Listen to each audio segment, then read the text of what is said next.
Very good morning, dear students. Now, this is the time we have to learn about pure substances. Like, what are the different types of pure substances? So, on the basis of their chemical composition,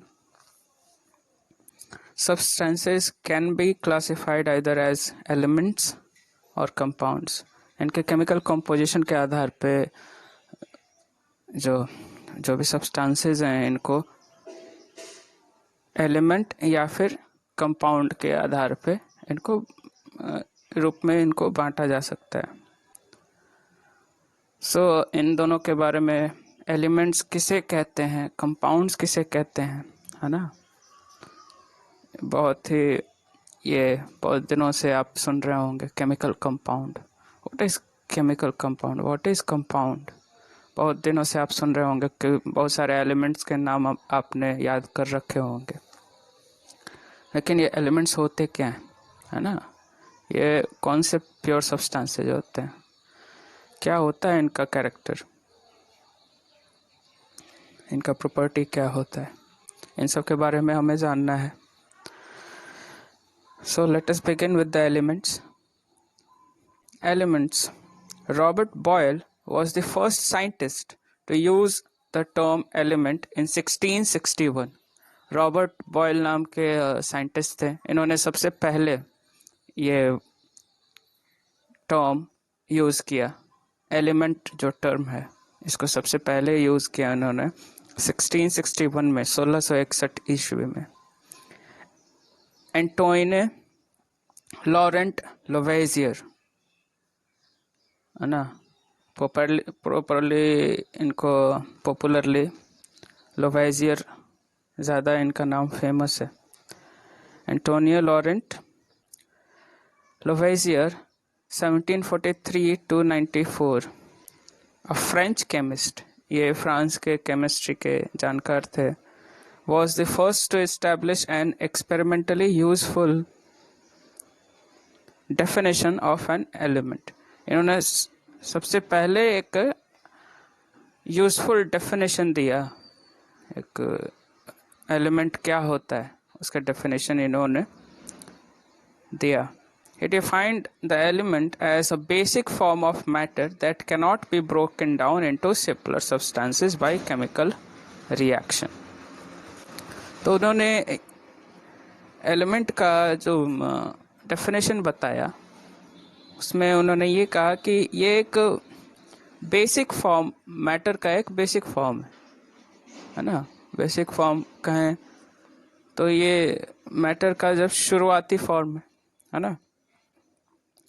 cannot, और ये cannot be broken down into simpler substances by chemical reaction, और इनको और भी simpler substances में नहीं तोड़ा जा सकता है केमिकल रिएक्शन के दौरान।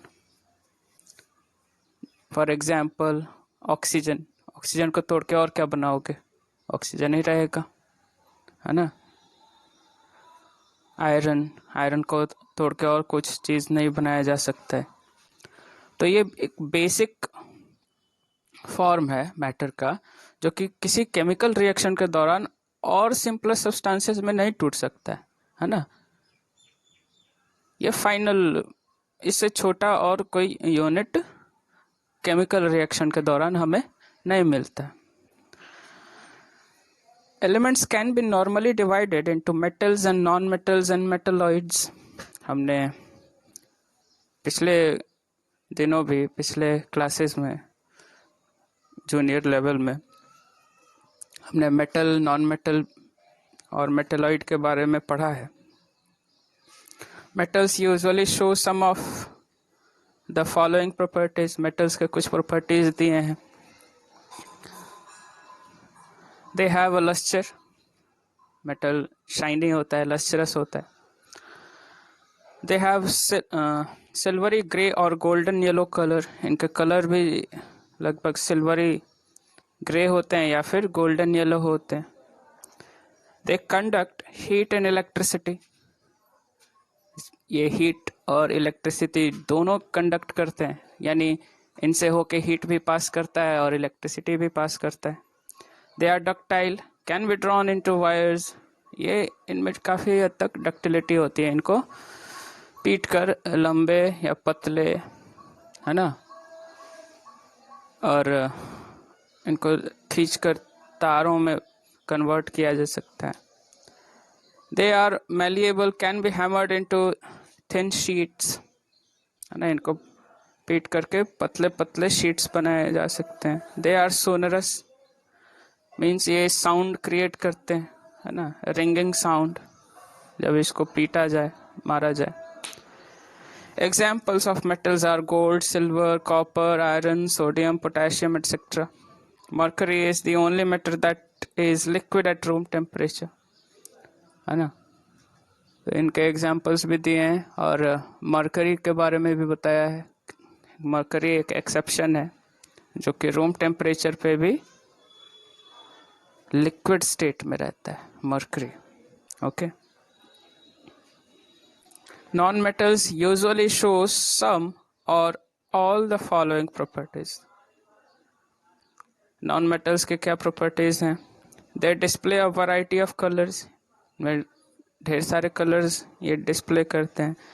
They are poor conductor of heat and electricity. Heat और electricity को लगभग conduct नहीं ही करते, है ना, poor conductor होते हैं। They are not lustrous.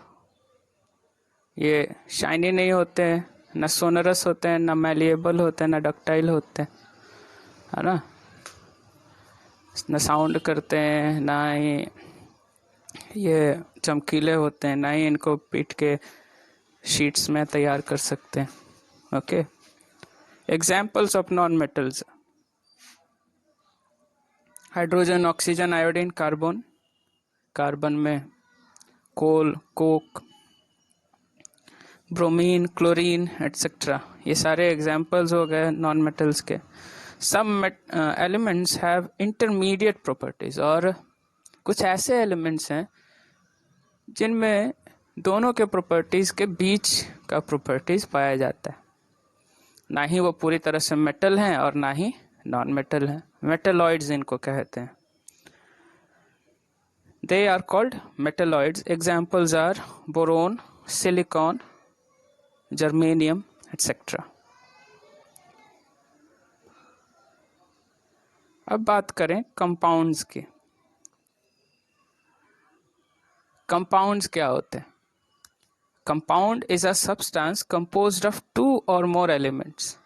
Compound वैसा सब्सटेंस है जो 2 या 2 से अधिक एलिमेंट से मिलने के बाद बनता है। Chemically combined with one another in a fixed proportion, और ये केमिकली कंबाइन होते हैं एक दूसरे से, मतलब केमिकल रिएक्शन के थ्रू कंबाइन करते हैं, और इनका प्रोपोर्शन फिक्स होता है।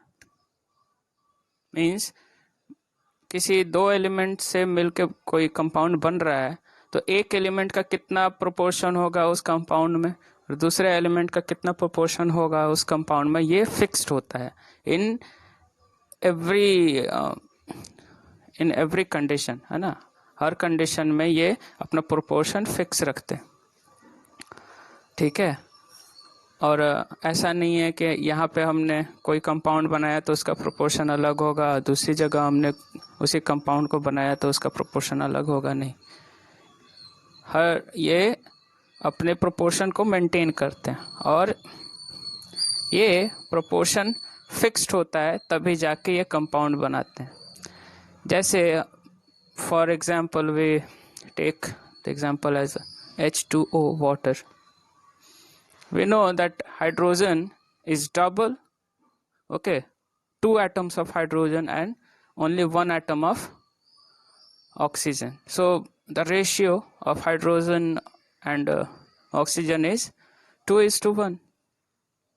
Okay, so the water compound, okay, compound always maintains this proportion. Okay,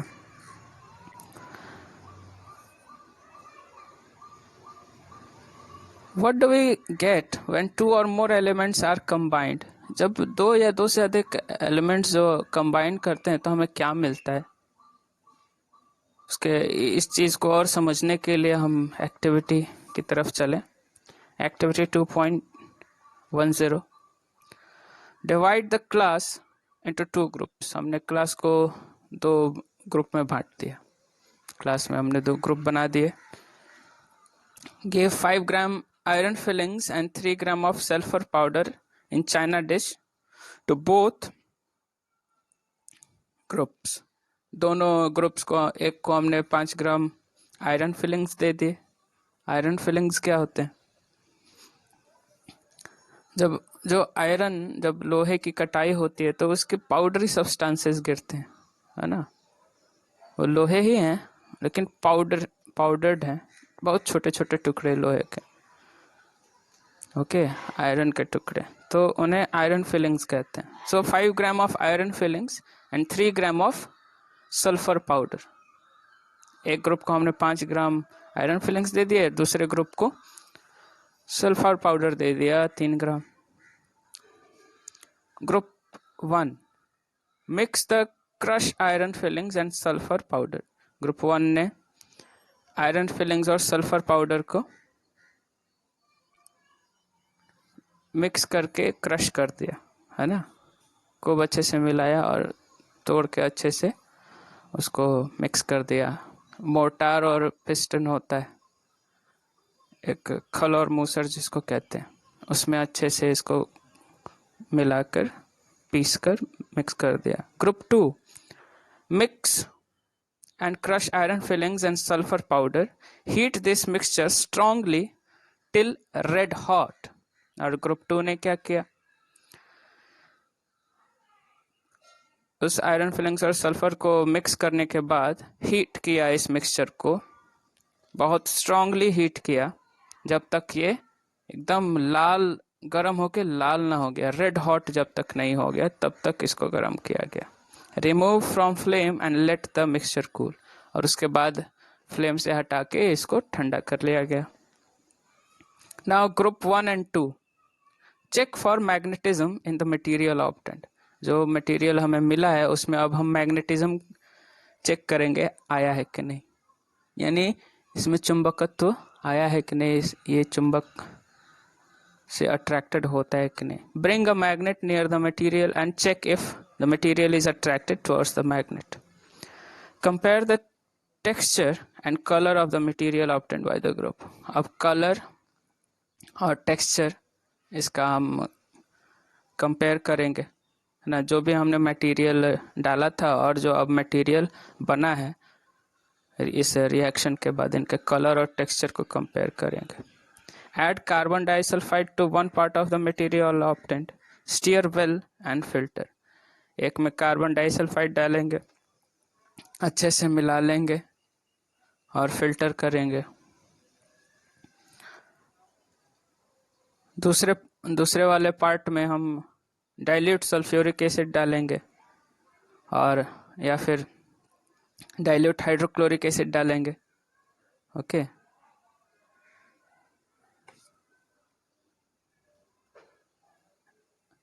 note, teachers supervision is necessary for this activity. और इस एक्टिविटी को करते समय आप ज़रूर शिक्षकों की सहायता लें, क्योंकि इसमें ऐसे केमिकल्स हैं जो आपको हार्म कर सकते हैं. Perform all the above step with both the elements iron and sulphur separately. तो ये आयरन और सल्फर हमने लिया, एक को हमने ऐसे बस मिला लिया और दूसरे को हमने मिला के गर्म कर लिया. अब दोनों में हम ये देखेंगे कि मैग्नेटिज्म आया है कि नहीं. आयरन जो एक मैग्नेटिक सब्सटेंस है, सल्फर से रिएक्ट करने के बाद फिर उसमें कुछ एसिड्स हमने मिलाया, इसको ये करने के बाद उसमें तब भी क्या मैग्नेटिज्म रह पाता है कि नहीं रह पाता है, ये सारी चीज़ें हम देखेंगे. तो हम कंपेयर करेंगे. आयरन फिलिंग्स जो पहले मैग्नेटिक प्रॉपर्टी शो करता था अभी नहीं करता है. ठीक है, पहले सल्फर का कलर कुछ और था, येलोइश कलर होता है सल्फर का. बाद में जब रिएक्ट करने के बाद ये कुछ दूसरा कलर हो गया, है ना, तो इनके प्रॉपर्टीज बदल गए। Now answer, did the material obtained by the two group look the same? क्या दोनों ग्रुप में जो हमने मटेरियल दिया था और जो हमें मिला है, क्या दोनों का जो अपीयरेंस है सेम है? क्या एक ही तरह दिखते हैं क्या? Which group has obtained a material with magnetic properties? Can we separate the components of the material obtained? On adding dilute sulfuric acid or dilute hydrochloric acid, did both the groups obtain a gas? Did the gas in both the cases smell the same or different? इसमें हमने acid डाला तो क्या कोई gas निकला, और जो gas जो निकला वो क्या एक जैसा स्मेल करता है? ओके, तो हमने ये सब पढ़ा था, जब मेटल को एसिड के साथ रिएक्ट कराएंगे तो क्या होगा, ये सब हमने क्लास 8 में पढ़ा है ना। कौन सा गैस लिबरेट होगा, ये सब हमने पढ़ा है। The gas obtained in group 1 is hydrogen. पहले ग्रुप में जो गैस निकलेगा वो हाइड्रोजन है, and is colourless, odourless and combustible, है ना। हाइड्रोजन गैस का कोई रंग नहीं होता है, इसका कोई गंध नहीं होता है, और ये कंबस्टिबल है। It is not advise to do the combustion test for hydrogen in the class. और इसको कंबस्शन टेस्ट क्लास में नहीं करेंगे कि हो सकता है कि इसमें आग लग जाए, है ना। The gas obtained by the group 2 is hydrogen sulfide, H2S.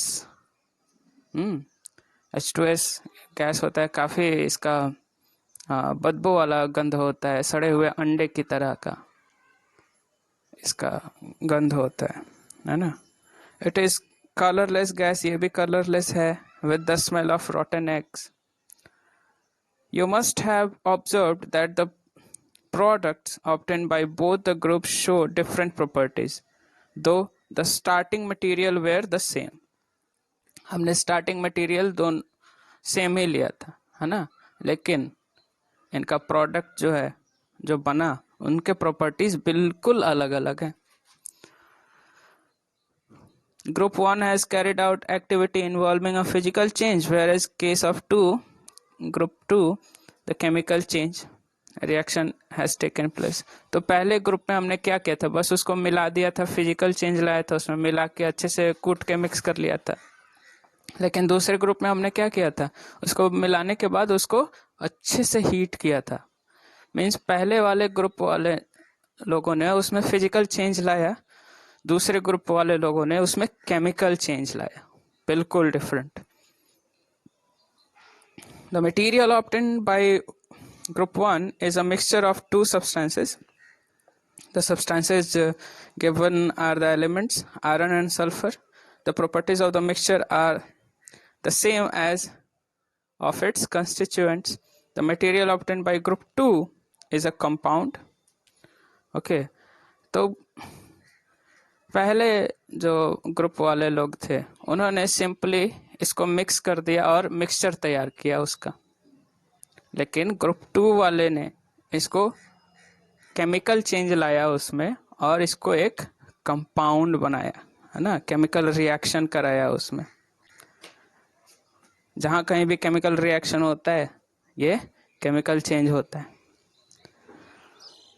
और इसको केमिकल कंपाउंड बना दिया। On heating the two elements strongly we get a compound, और इसको अच्छे से हीट करने के बाद हमने एक कंपाउंड मिला हमें, which has totally different properties compared to the combining elements, है ना। और इनके प्रॉपर्टीज बिल्कुल ही अलग है, जिनसे ये मिलके बने हैं उनसे इनका प्रॉपर्टी मैच नहीं करता। The composition of a compound is the same throughout, और ये इनका composition सेम है, बराबर composition है इनका, मतलब का ratio. We can also observe that the texture and the color of the compound are the same throughout. Thus, we can summarize the physical and chemical nature of matter in the following graphical organizer. यहाँ पे physical change और chemical change जो आया है ना, physical और chemical nature matter का, ये इस ग्राफ के माध्यम से हम समझ सकते हैं और भी ज़्यादा अब आपको क्लियर होगा. First, matter which is either solid, liquid or gas. Okay, and matter is of two types, pure and mixture. Pure substances या फिर mixtures. Mixtures की बात करें तो homogeneous mixture और heterogeneous mixture. Homogeneous mixture जिसका यूनिफॉर्म कॉम्पोजिशन होता है, हेट्रोजेनस मिक्सचर जिसका कॉम्पोजिशन नॉन यूनिफॉर्म होता है. एग्जाम्पल है होमोजेनस का sugar in water, salt in water, sulphur in carbon disulphide, water in alcohol etcetera. Non uniform composition heterogeneous, इसका example sand, okay, salt, sugar and salt, water and oil, ये सारे non uniform composition वाले हैं. फिर बात आती है pure substances की, जो हमने अभी पढ़ा, एलिमेंट्स और कंपाउंड्स. एलिमेंट्स किसे कहते हैं भैया? वैसे सब्सटेंसेस जो that cannot be broken down to simpler substances, और भी ज़्यादा सिंपलर सब्सटेंसेस में जिसको नहीं तोड़ा जा सके उन्हें एलिमेंट्स कहते हैं. कंपाउंड्स किसे कहते हैं? कंपाउंड्स वो सब्सटेंसेस हैं जिनके फिक्स्ड कॉम्पोजिशन होते हैं, that have fixed composition and can be broken down into elements by chemical और इलेक्ट्रोकेमिकल रिएक्शंस. और इनके फिक्स कॉम्पोजिशन होने के बावजूद इनको तोड़ा जा सके सिर्फ और सिर्फ किसी केमिकल रिएक्शन के दौरान या फिर इलेक्ट्रोकेमिकल रिएक्शन के दौरान. ओके, इनका एग्जाम्पल है, एलिमेंट्स के एग्जाम्पल बहुत सारे, copper, oxygen, iron, hydrogen, mercury. Okay, compounds के water, methane, sugar, salt etcetera. Okay, here we have the difference between mixture and compound. बहुत ही एक कन्फ्यूजन, जनरल कन्फ्यूजन आ जाता है मन में कि मिक्सचर और कंपाउंड में क्या अंतर है. मिक्सचर में भी दो या दो से अधिक सब्सटेंसेस होते हैं, कंपाउंड में भी दो या दो से अधिक सब्सटेंसेस होते हैं, लेकिन इनमें क्या अंतर होता है, इन्हें हमें जानना है. So let us see this. Mixtures, elements or compounds just mix together to form mixture and no new compound is formed. है ना, ये मिक्सचर क्या होता है? बस ये जस्ट केवल मिक्स हो जाते हैं, ये एक दूसरे से रिएक्ट नहीं करते हैं और कोई केमिकल कंपाउंड नहीं बनता. लेकिन कंपाउंड क्या होता है? Element react to form new compounds. Compound के केस में दो एलिमेंट खाली एक दूसरे से मिलते नहीं है, रिएक्ट करते हैं और तीसरा नया सब्सटेंस बनाते हैं. ठीक है. Mixture, a mixture has a variable composition. इनका कॉम्पोजिशन वेरिएबल होता है, लेकिन एक कंपाउंड का हमेशा हमेशा फिक्स्ड कॉम्पोजिशन होता है.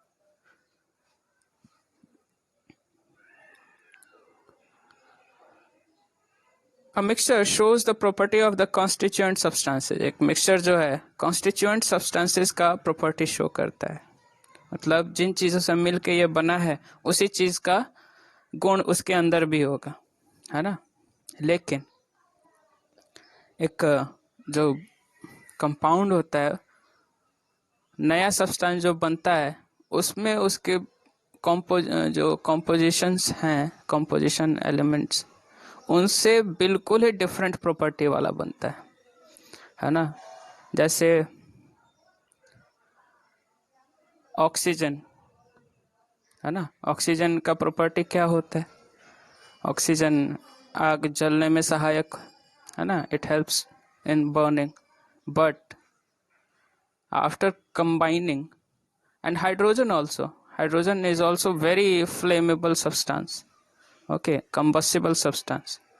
But when hydrogen and oxygen combines with each other in a fixed proportion, then it forms a liquid which is used to extinguish fire, okay.